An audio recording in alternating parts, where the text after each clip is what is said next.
Jurassic Island, premier parc dédié aux dinosaures de toute la Caraïbe. Parcourez le parc à la rencontre de dinosaures animés à taille réelle.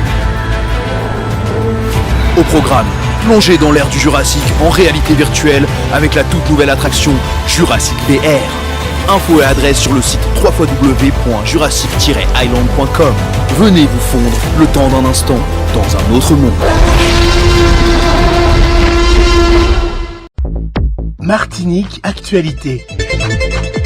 Et pour commencer ce journal, en vieillissant, on produit plus d'urine durant la nuit. Les gens ont tendance à avoir de petites phases d'endormissement assis sur leur fauteuil pendant la journée, ce qui les empêche d'éliminer leurs œdèmes liquidiens. Mieux vaut dédier un temps à une vraie sieste en position allongée et dormir 15 à 20 minutes pour laisser s'équilibrer une partie des œdèmes. C'est une façon de moins uriner pendant la nuit. Parlons maintenant de la qualité de l'air. Aujourd'hui, l'air est de qualité moyenne. Il en sera de même demain. Devant la cour d'assises, cet homme de 40 ans n'a pas cessé de dire que ce n'était pas vrai. Mais il n'a pas convaincu les jurés. Il a donc été condamné à 10 ans de réclusion criminelle avec obligation de suivi socio-judiciaire. L'avocat général avait réclamé 12 années de prison. Cet homme de 40 ans a été reconnu coupable d'inceste sur sa fille âgée de 14 ans à l'époque. Elle en a aujourd'hui 19. On observera qu'il a passé 4 années de détention provisoire avant son procès. Ce qui signifie que s'il avait été reconnu non coupable, il aurait quand même fait 4 ans de prison. Un innocent donc en prison pendant 4 ans. Notons que cet homme a déjà été condamné à plusieurs reprises, mais pour des délits mineurs et jamais d'ordre sexuel. Ancien député de la Martinique, actuel maire de Sainte-Marie, sur la côte atlantique donc, président de Cap-Nord, Bruno Nestor Azero défend avec détermination l'installation d'une zone de mouillage à Saint-Pierre sur la côte Caraïbe. Marcelin Nadeau, ancien maire du Prêcheur, sur la côte Caraïbe donc, actuel député de la Martinique, réclame, lui, la suspension immédiate des travaux concernant ce mouillage. La préfecture de Martinique, elle, a diffusé un communiqué à propos de la zone de mouillage organisée de Saint-Pierre. Nous vous en livrons l'essentiel. Le projet d'aménagement de la zone de mouillage organisée de Saint-Pierre est un projet intégré à la ville et porté par Cap-Nord. La zone de mouillage constitue une véritable opportunité de diversification maîtrisée de l'activité économique maritime sur le territoire nord, tout en renforçant la protection de l'environnement et la biodiversité marine. Ce projet, qui répond à un besoin identifié depuis 2012, a franchi toutes les étapes de procédures réglementaires, archéologiques, environnementales et de concertation sur une période de plus de 10 ans, ce qui a donné lieu à la signature, le 7 décembre 2022, d'un arrêté portant autorisation d'occupation temporaire du domaine public maritime. Grâce à ce projet, soutenu financièrement à 80% par l'État, des travaux ont donc pu être lancés dans la plus grande transparence en décembre 2023. Conformément aux avis émis, la zone de mouillage organisée de Saint-Pierre a vocation à organiser, encadrer, mais aussi maîtriser et limiter une activité de tourisme nautique structurante ayant une emprise sur une mer partagée. Elle comprend 130 bouées d'amarrage qui correspondent à la moyenne de fréquentation déjà observée sur la baie de Saint-Pierre au profit des plaisanciers comme des professionnels. Les zones de mouillage organisées sont une alternative crédible, moderne et efficace au développement d'infrastructures portuaires. Elles sont particulièrement adaptées à la Martinique comme au bassin de navigation de la Caraïbe. Elles répondent aux enjeux de protection de l'environnement, de sécurité, de développement économique, mais aussi de réversibilité et d'adaptation à la saisonnalité des activités maritimes.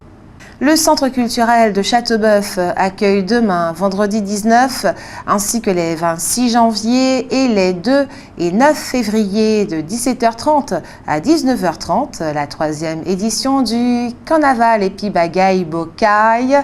Ce sont des ateliers où on apprend à confectionner et personnaliser les accessoires de carnaval contre la somme de 5 € par session.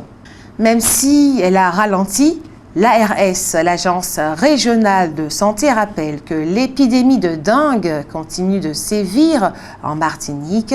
26 cas graves ont été hospitalisés et 7 personnes sont mortes. Oui, on peut mourir de la dengue. L'association martiniquaise pour la promotion de l'industrie, AMPI, a élu son nouveau président, Charles Larcher. Il succède à Josiane Capron qui a rempli cette fonction pendant 6 ans.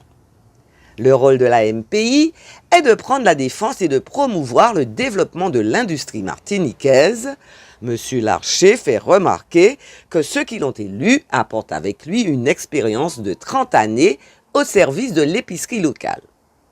Il affirme que la MPI continuera à jouer un rôle central au service de nos jeunes, de l'innovation territoriale, de la création d'emplois hautement qualifiés et de valeur ajoutée sur notre territoire.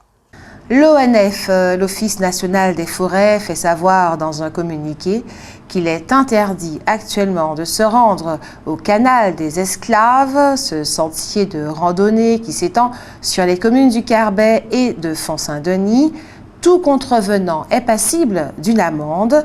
Il faut savoir que emprunter ce chemin actuellement est dangereux car le terrain n'est pas stabilisé. Rappelons que l'eau du canal permet l'irrigation d'une centaine d'hectares de terres cultivées. Plus que des augmentations de leurs salaires, les syndicats des employés des services publics en Martinique réclament souvent une augmentation de moyens humains. Ils estiment ne pas être assez nombreux pour remplir leur mission. On n'est donc pas surpris de voir ceux de la Caisse générale de sécurité sociale affirmer à l'encontre de leur direction que les médecins martiniquais ont raison. Ce ne sont pas quelques centaines de feuilles de soins qui ont été égarées par la sécurité sociale, mais des dizaines de milliers. Et tout cela à cause d'un manque de personnel qu'ils ont, disent-ils, à maintes reprises signalé à leur direction, mais en vain. Rappelons le problème posé par ces feuilles de soins que l'on ne retrouve pas. Ce sont des feuilles qui, transmises à la sécurité sociale, prouvent que le médecin a effectivement soigné des malades qui ne disposent pas de carte vitale ou dont la carte vitale ne fonctionne pas. Ces feuilles permettent donc la rémunération du médecin. On notera que le plus important syndicat de la CGSS, la CGTM-FSM, a sollicité de la direction de la Caisse générale de sécurité sociale la réunion d'un conseil d'administration avec à l'ordre du jour notamment le problème de la disparition des feuilles de soins. Pour l'instant, il n'a pas obtenu de réponse. Le directeur de l'institution semble plutôt vouloir favoriser un dialogue avec les médecins au cas par cas. Et notons que le numéribus sera demain, vendredi 19 janvier, sur le front de mer de Font-Layé de 8h30 à 13h30 et samedi le 20 janvier à Ravintouza, cité La Liberté, de 8h15 à 11h. O News Radio sur outremernews.fr.